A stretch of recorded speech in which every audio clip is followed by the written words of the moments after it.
Heboh 3 hari berturut-turut artis-artis tertangkap kasus narkoba. Elvi Sukaesih pun dibuat malu saat anak menantu hingga calon menantu pesta narkoba di rumahnya. Kunjungi masjid bersejarah di kawasan Mangga 2, Holidi pun takjub dengan kisah-kisah ajaib masjid yang dibangun tahun 1841. Apa saja cerita unik masjid tersebut? Seperti apa serunya saat 185 pemain dan kru sinetron TOP berkumpul di bandara untuk berangkat umroh? Seperti apa pula kejutan ulang tahun Raffi Gigi yang digelar di hotel mewah?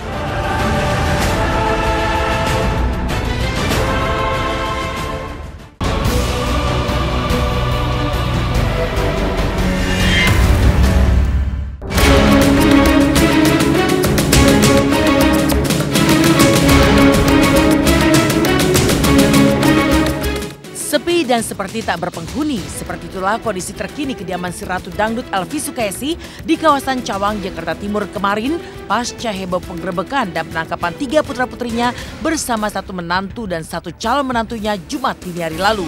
Ya, putri Elvi Sukaesih Dawiyah Zaida bersama tunangannya Muhammad, 2 kakak laki-lakinya Sehans dan Ali Zainal Abidin, serta istri Sehans Gauri Gita ditangkap petugas Direktorat Narkoba Polda Metro Jaya terkait kasus dugaan konsumsi narkoba. Lalu seperti apa kronologis penggerebekan yang kali itu disaksikan para tetangga dan sempat membuat heboh? Benarkah semua tak ada yang menyangka terhadap sosok Dawiyah yang ternyata ditangkap saat sedang pesta narkoba?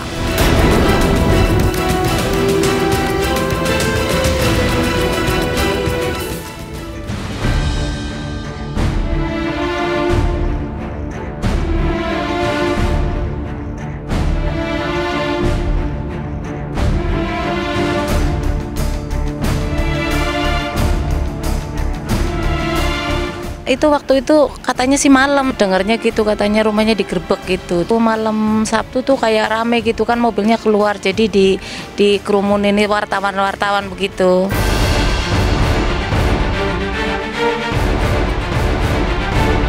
Ya saya sebenarnya nggak nyangka gitu loh, nggak nyangka. Masalahnya kan Uminya baik gitu. Kayaknya sih enggak sih, kayak orang baik-baik aja gitu ya. Ya.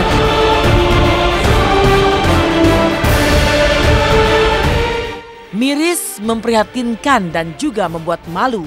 Mungkin itulah rangkaian kata yang tepat untuk menggambarkan apa yang dialami putra-putri menantu serta calon menantu Elvi Sukaesih. Bagaimana tidak, kelimanya ditangkap bersamaan di rumah yang menjadi kediaman sehari-hari si Ratu Dangdut. Diawali dari penangkapan Muhammad, tunangan Dawiyah, polisi pun kemudian menangkap Dawiyah beserta sang kakak Sehan dan istrinya saat tengah pesta sabu di kamar. Sementara Ali diamankan polisi saat baru saja datang ke rumah tersebut. Yang lebih membuat miris, Sehans menjadi budak narkoba meski dalam kondisi tengah menderita TBC stadium 3 sementara sang istri tengah hamil 6 bulan.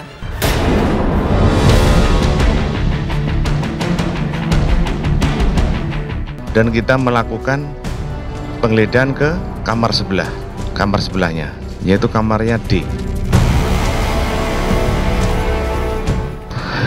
Di dalam kamar D ditemukan ini. Pada saat itu yang bersangkutan sedang melakukan kegiatan menghisap sabu. M sama D sama S sama C itu sebagai tersangka. Ditetapkan. Saya ikut prihatin, ikut sedih. Anak-anaknya itu belum juga memberi imbalan, membahagiakan orang tua, malah menghancurkan nama uminya. Ingat loh, Dawiyah, Umi itu kerja dari pagi sampai malam, itu belum off airnya. Kerja sampai jam berapa, coba bayangin. Kamu yang enak-enak di rumah malah seneng-seneng pakai sabu. Ya Allah, Dawiyah, gimana kamu? Kok sampai kakak adik kamu ajak sekalian tuh loh, kakak-kakaknya yang hamil itu. Waduh, tega ya kamu ya.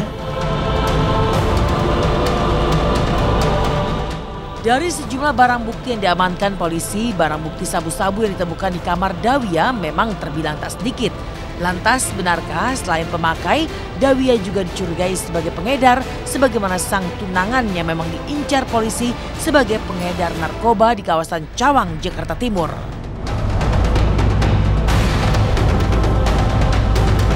Jadi memang sedang kita cek ya, kita tanyakan memang kenapa banyak barang bukti yang kita punya, yang kita dapatkan. Tapi sampai sekarang dia belum menyampaikan. Tadi berubah keterangannya.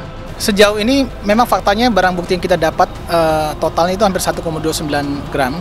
Di samping barang bukti lainnya, cangklong, bong, kemudian timbangan digital dan lain-lain, memang faktanya seperti itu. Tetapi sampai saat ini kita berupaya untuk dalami kasus ini, ya. Sampai saat ini kita masih tetapkan mereka tersangka, tapi kita akan mencoba menggali motif ataupun keterkaitan dengan tersangka lainnya. BAP memang mereka untuk kepentingan mereka sendiri, ya. Sangat miris lah ya, dari Raja Dangdut, keluarganya Raja Dangdutnya kena, Ratu Dangdut keluarganya juga kena, rock juga sudah ada. Sangat miris ya, itu berjemaah, pengakuannya baru. Ya itu cowoknya itu ngedarin di daerah Cawang sini juga kan. Buktinya juga gitu digerebek sedang make dan peralatannya banyak juga. Kan berjemaah itu makainya.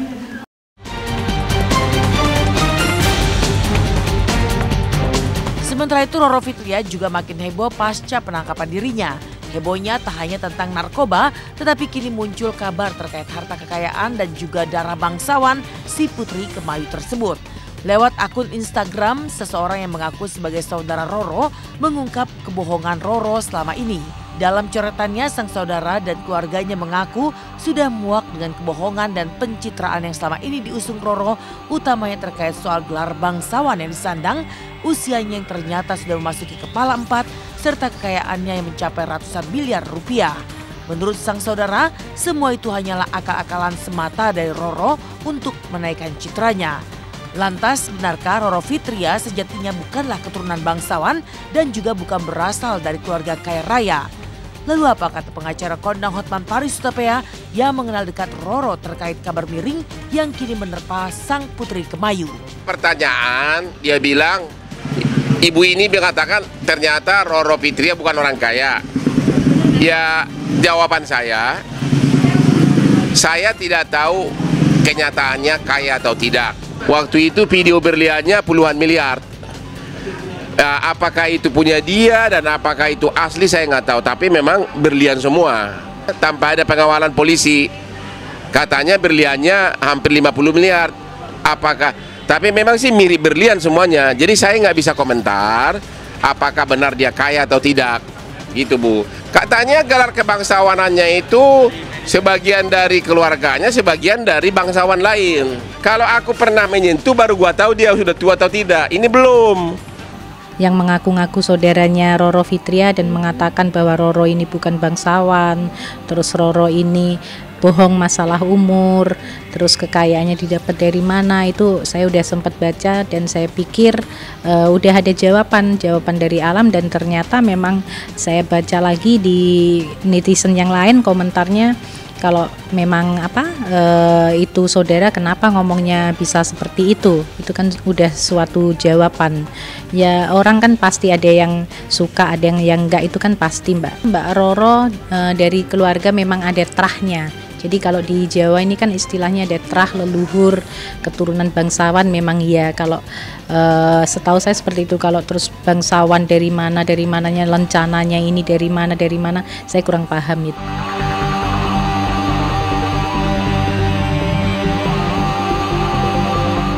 Kunjungi masjid tua di kawasan Mangga 2 yang syarat dengan sejarah dan kisah tak biasa diliputi beragam cerita misteri.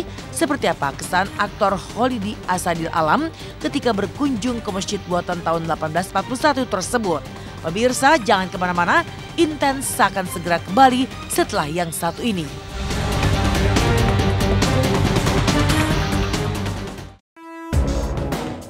Selamat pagi pemirsa, kembali lagi bersama saya Natasha Manuela. Beralih dari kasus narkoba yang menjerat beberapa artis dalam waktu 3 hari terakhir, inilah kisah artis Kholidi yang berkunjung ke sebuah masjid bersejarah di kawasan Mangga 2, Jakarta Pusat. Lalu seperti apa kisah-kisah ajaib yang terjadi di dalam masjid yang dibangun pada tahun 1841 silam, yang tepat di tengah masjid terdapat makam salah satu pendiri masjid tersebut? Dan benarkah kolam mata air di dalam masjid sering bermunculan ikan bila bulan purnama tiba?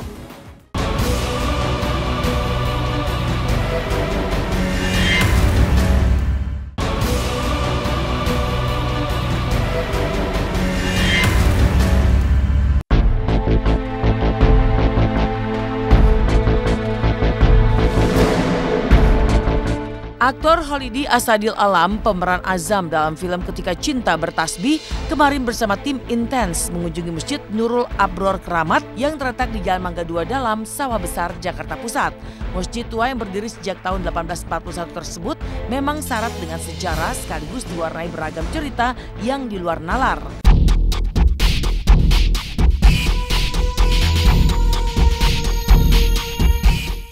Uniknya lagi, selain masih menyisakan mimbar dan 4 pilar aslinya, tepat di tengah-tengah masjid terdapat makam pendiri masjid, masing-masing makam Habib Idrus Jamalulail, serta makam utama Sayyid Abu Bakar bin Sayyid Alwi Bahsan Jamalulail. Khusus makam almarhum Sayyid Abu Bakar setiap hari ditutupi oleh kain bludru berwarna hijau dan hitam.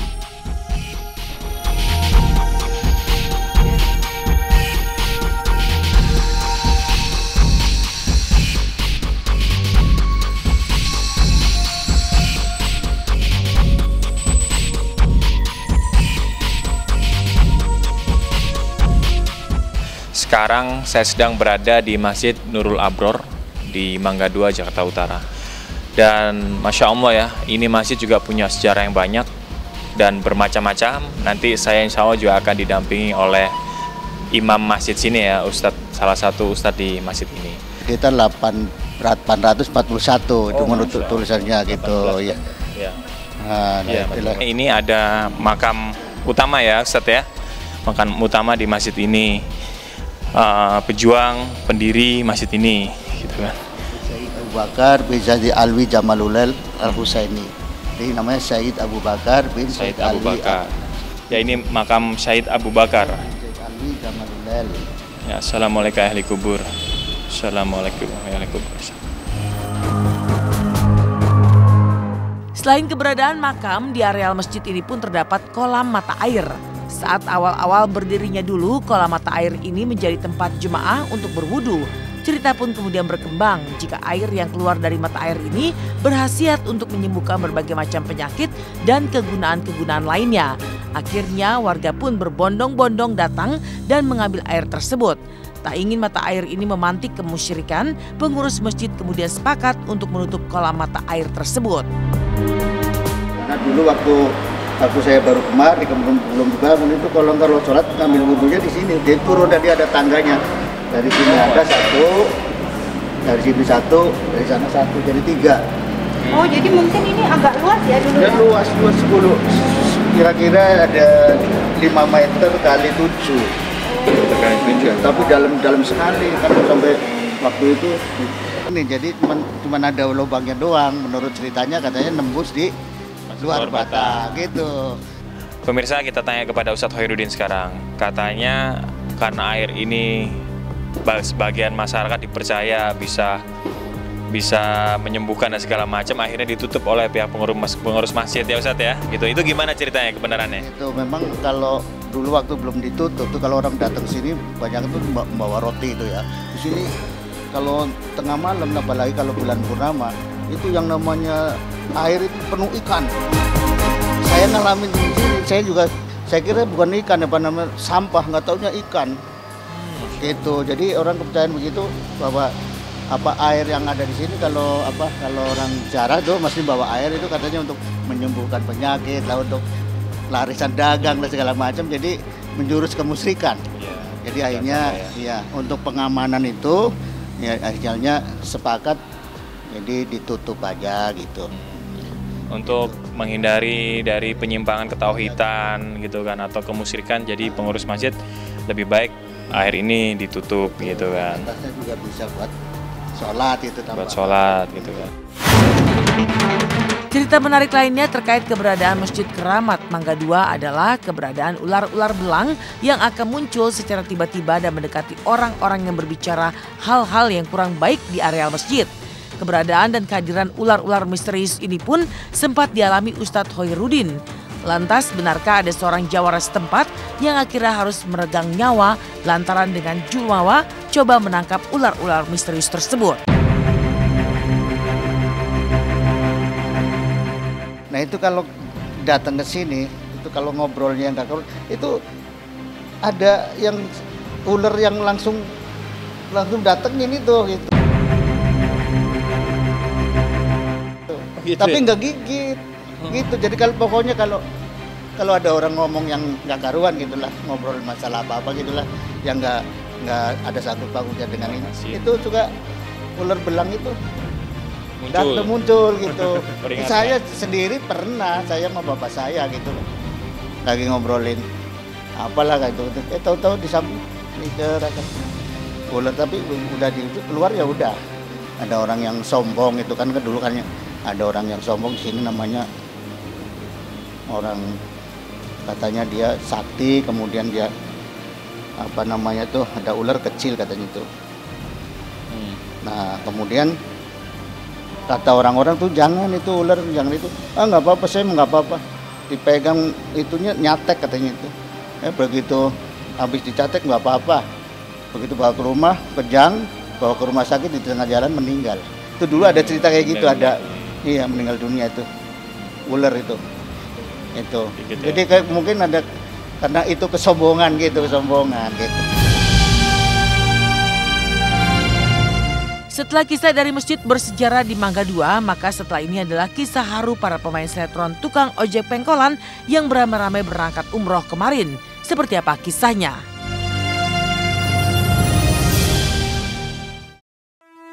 Nah, ini dia keseruan saat 175 orang rombongan para pemain serta kru sinetron tukang ojek pengkolan kumpul di bandara bertolak ke Tanah Suci menjalankan ibadah umroh. Lantas seperti apa persiapan Purnomo dan juga kedua orang tuanya saat berada di kos sebelum berangkat? Dan seperti apa surprise ulang tahun untuk Tika Bravani dari para pemain sinetron tukang ojek pengkolan di bandara?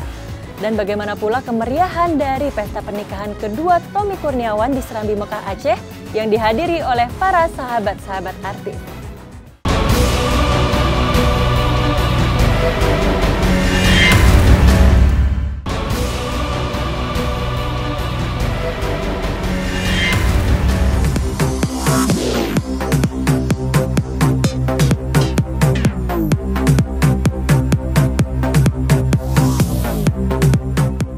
Dari wisata religi holiday di masjid bersejarah, inilah kebahagiaan yang nyata tergambar di wajah keluarga Furi Setia, pemeran Purnomo dalam sinetron tukang ojek pengkolan kemarin.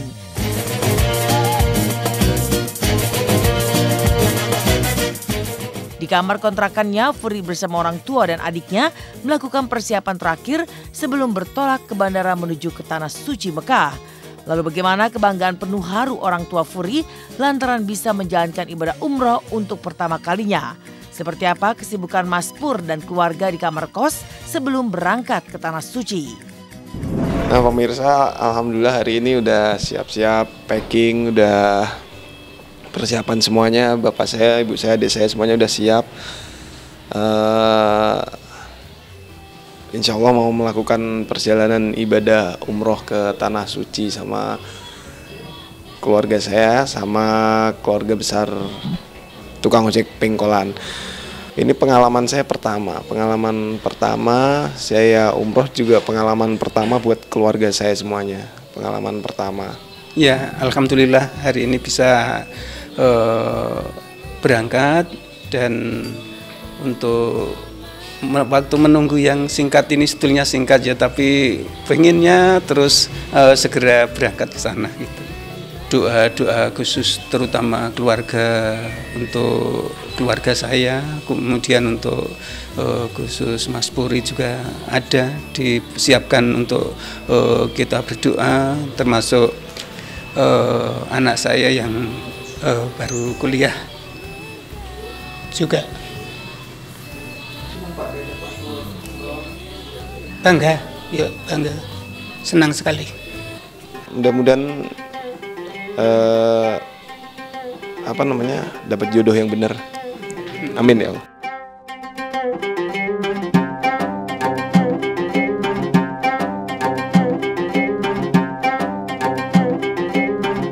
Tiba di bandara, keluarga besar pemain dan kru tukang ojek pengkolan telah berada di sana. Tak tanggung-tanggung, 185 orang berangkat satu rombongan. Furi pun langsung melancarkan aksi usilnya pada pemain lain yang sudah berkumpul. Dompet Jono yang berisi uang pecahan 50 ribuan pun tak lolos dari aksi kepo Furi di bandara. Lantas seperti apa keseruan para pemain tukang ojek pengkolan dan kru saat menunggu keberangkatan di Bandara Soekarno-Hatta? Lu bawa apa aja? Koper lu yang mana? Coba lu bawa apa aja? Jelasin. Koper gua yang ini nih, ada tulisannya tuh. Stephen William. Gimana sih lu? J Ojo, N Ono, T O P Top. Baca Marjuki. Sama-sama. Gua bawa peralatan buat sholat tentunya, ada koko manja, terus ada peci gemula. Pokoknya persiapan layaknya orang mau umroh lah, buat persiapan lu orang lu matut duitan deh. Di sono real duitnya. Begini yang nggak laku, Pur. Nggak laku. Coba sini. Ini nggak laku begini. Serius, Pur? Ini daripada ntar disita. Bener. Nggak laku kan? Nggak laku. Di sono pakainya real. Real kan, ini rupiah. Rupiah nggak? Nggak laku. Daripada menu-menuin dompet gue bawain. Lu jajannya? Ke sono real. Paspor? Separuh ya? Separuh. Lu ngapain nggak laku dikantongin? Ya, ini papa aku. Sama ini ada om aku, adiknya papa aku gitu. Sebenarnya kita keluarganya banyak banget ya om yang ikut. Alhamdulillah keluargaku sendiri ada 25 orang yang ikut umroh, alhamdulillah. Tapi 2 kloter ya? Iya, tapi kebagi 2 kloter gitu. Jadi banyak yang berangkatnya masih nanti malam, tengah malam gitu. Yang pertama, alhamdulillah. Ini yang pertama gara-gara kita di casting di TOP, kebetulan minggunya ada daftar berangkat sama ketua panitia tuh yang namanya emak yang jadi bini di TOP. Kita ikut sama keluarga 3 orang gitu. Wah, girang bener. Aku sih dari tahun lalu udah mulai nyicil karena kan ya baru pertama kali, belum ngerti juga kan, jadi aku udah mulai nyicil ya. Paling dari bulan November kali ya kita beli ya, Maya, dari bulan November. Kita berangkat bulan Februari ya. Gitu sih, nyicil satu-satu. Terus kayak kadang-kadang barang-barang kecil itu loh. Saran buat pemirsa yang di rumah yang umroh, barang-barang kecil, perintilan kecil yang kadang-kadang itu sebenarnya penting kita lupa. Jadi makanya harus disiapin dari jauh-jauh hari. Saat menunggu di bandara, kejutan spesial pun dialami Tika Bravani. Ya, para pemain dan kru sinetron tukang ojek pengkolan tiba-tiba memberikan surprise ulang tahun ke-28 untuk pemeran Deno, istri ojek dalam sinetron TOP di bandara. Lantas seperti apa tangis dan haru Tika Bravani pasca mendapat kejutan spesial ulang tahun jelang keberangkatan umroh kemarin? Benarkah di usia ke-28 Tika berharap bisa berhijab sepenuhnya? Hari ini juga ada sesuatu yang lain karena kemarin Tika Bravani ulang tahun dan kita mau kasih surprise kue ulang tahun. Mudah-mudahan dia suka dan berhasil surprise-nya. Ikutin ya.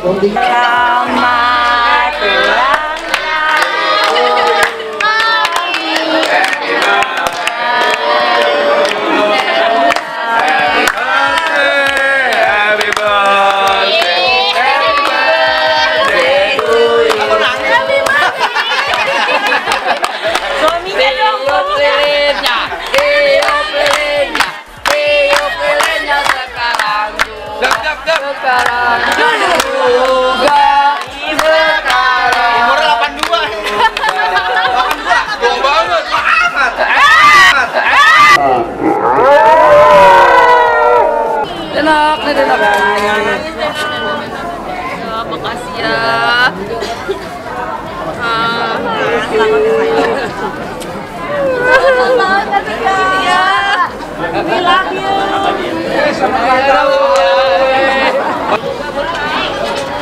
Semoga niat Tika untuk berkerudung total tahun ini tidak tergoyahkan.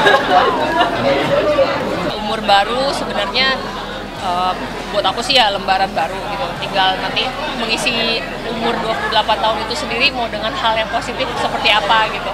Apakah mau biasa aja, apakah mau, tentu kan harus lebih baik dari yang tahun sebelumnya, itu aja sih. Selain kebahagiaan para pemain sinetron Tukang Ojek Pengkolan, ada pula konflik ibu dan anak yang tak kunjung selesai antara Anissa Bahar dan Juwita.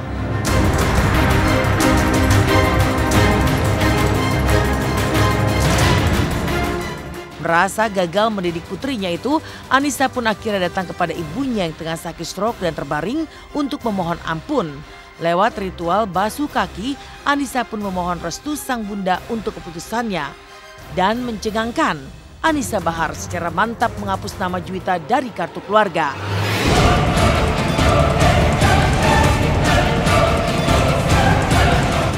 Tak hanya itu, Anissa pun menghapus sekaligus meminta Juwita untuk tidak menggunakan nama Bahar lagi.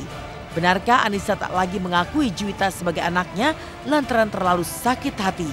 Apa yang membuat Anissa dan keluarga Bahar sampai yakin mendepak Juwita dari rumpun keluarga Bahar? Mungkin Ani udah gagal mendidik anak-anak Ani. Ani minta maaf, Ani minta ridhonya Mama, Ani minta ikhlasnya Mama. Supaya Mama maafin Ani. Mama restuin apa yang Ani lakukan sekarang buat masa depan Ani, buat kebaikan Ani, kebaikan semuanya.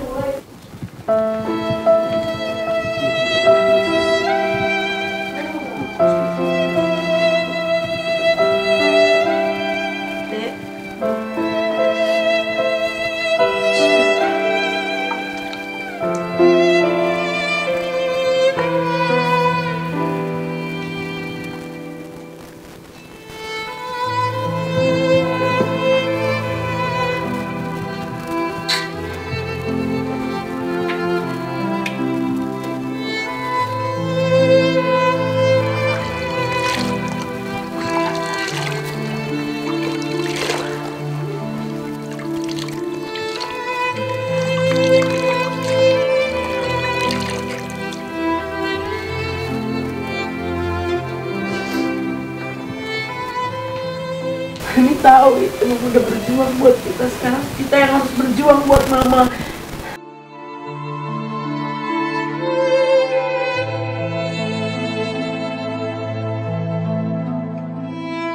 Saya minta ridhonya Mama karena saya merasa gagal. Minta restu, minta keikhlasan dari Mama. Mungkin saya banyak juga salah sama Mama di masa lalu. Jadi saya minta restunya Mama supaya merestui dengan keputusan ini. Jadi di sini saya juga akan mencopot nama dia dari kartu keluarga saya. Karena selama ini keberadaan dia masih ada di kartu keluarga saya.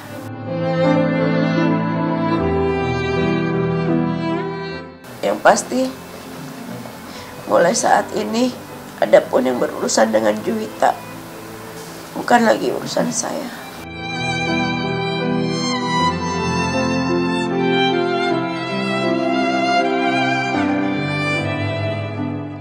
Setelah ini seperti apa kemeriahan perayaan ulang tahun Raffi dan Nagita di hotel mewah?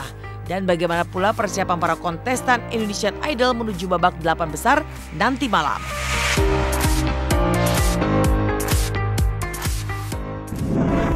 Pemirsa, masih yang tak kalah menghebohkan datang dari pasangan Raffi dan juga Nagita. Sama-sama berulang tahun, Raffi dan Gigi mendapat kejutan istimewa dari keluarga tercinta. Bahkan Mama Rita menghadiahkan sebuah tas mahal untuk Nagita. Lantas seperti apa surprise ulang tahun Raffi Gigi kemarin? Dan bagaimana pula persiapan 9 besar kontestan Indonesian Idol menghadapi babak spektakuler nanti malam? Benarkah persaingan semakin sengit menuju 8 besar?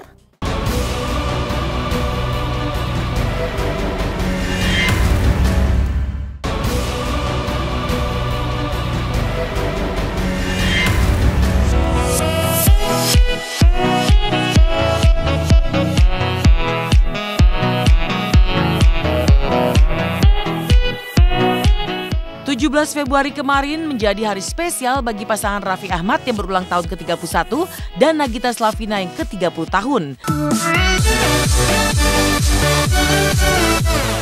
Keduanya mendapat kejutan dari keluarga di salah satu hotel mewah. Dekorasi elegan menyambut hadir Raffi dan Nagita. Maka inilah kehebohan Nagita Slavina dan Raffi saat mendapat kejutan ulang tahun dari keluarga besar. Lantas benarkah usai mendapat surprise, Gigi akan menjalani liburan bersama Rafattar ke luar negeri?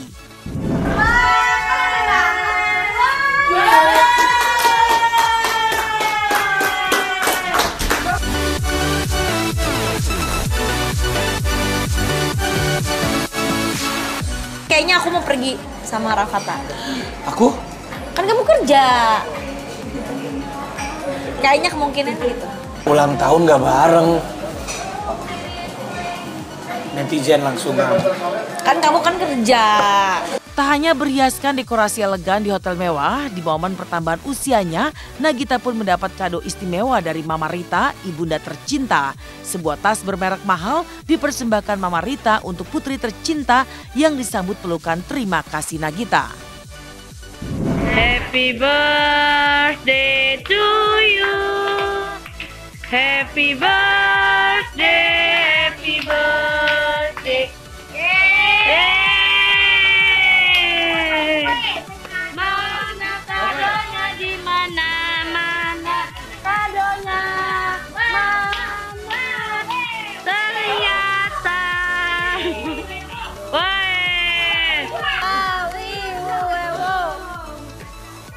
Wah. Dadam dam dam. Oh. Happy birthday. Ya, satu lagi.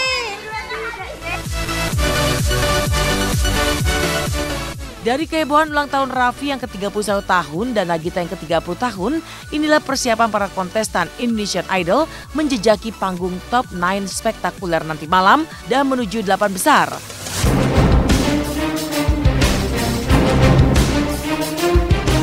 Lantas seperti apa persiapan Abdul dan Joan usai mendapat kritik dari juri dalam penampilan sebelumnya? Aku udah belajar dari kesalahanku yang kemarin-kemarin dan tetaplah memberikan yang terbaik apapun hasilnya. I'm doing the best, God do the rest. Joan akan tampil kembali dengan posisi suara yang tidak akan mengecewakan. Ya Joan, karena Joan kesalahan Joan juga ngebuat beberapa penampilan Joan gak maksimal, tapi Joan kali ini udah berusaha pakai beberapa teknik. Joan juga udah latihan. Terus harapan Joan besok Joan bisa memuaskan banyak orang. Tak mau kalah dari Joan dan Abdul yang kerap mendapat pujian dari para juri, kontestan lain seperti Glenn, Marion, Maria, Chandra, Gea, dan Jody pun siap memberikan penampilan memukau agar lolos ke babak top 8 malam nanti. Lantas, benarkah Chandra siap memberikan aksi panggung yang berbeda malam ini? Lalu bagaimana Jody dan Gea bersiasat agar mampu lolos ke babak selanjutnya? Kalau persiapan buat spekta selanjutnya ini, aku bakal bikin lebih gila ya. Pastinya dari kemarin-kemarin aku selalu bikin selalu bilang yang gila. Jadi mungkin gilanya tuh sedikit digila-gilain, gila plus gitu lah. Gea cuma berharap Gea bisa tetap terus belajar untuk menampilkan yang terbaik di panggung spekta Indonesian Idol, bisa terus lanjut ke babak-babak selanjutnya, bisa membanggakan, bisa membahagiakan orang-orang yang udah mendukung Gea, dan Gea harap Gea bisa memberikan segala yang Gea bisa untuk mereka, gitu aja sih.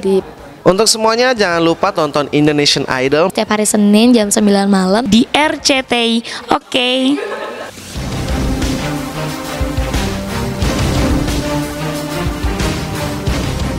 Dan menjelang malam puncak pemilihan Miss Indonesia 2018 tanggal 22 Februari nanti yang akan disiarkan live di RCTI, para kontestan Miss Indonesia sudah kedatangan tamu spesial. Siapa lagi kalau bukan Miss World 2016 dan 2017.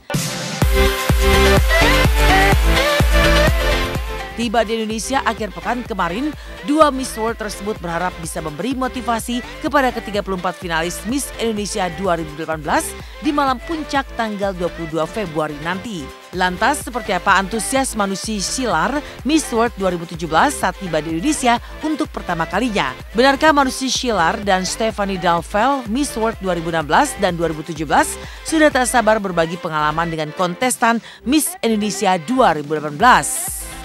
It's my first time in Indonesia, but I'm really excited because I've got so much of love from the people over here, especially even during the pageant. There were so many Indonesians who used to really send me their love through social media, and my roommate was Miss World Indonesia, so I already feel connected to the place. This is my second time here, and I love Indonesia. The welcome is always so fantastic. The weather and the climate reminds me so much of home, and literally I feel at home every time I come here. Well, the winner of Miss Indonesia will be representing Indonesia at Miss World. And personally, like when I went to Miss World, I realized that when you go there, you don't go as an individual, you go as a country. And I think the girl who will be Miss World Indonesia should represent Indonesia in every manner. So that like when you look at her, you realize that she's brought the whole culture with her. And she just has to be herself. She has to be confidently herself. Even if she's imperfect, no one's perfect, but she has to embrace that. And I think that's something that I'm really looking for.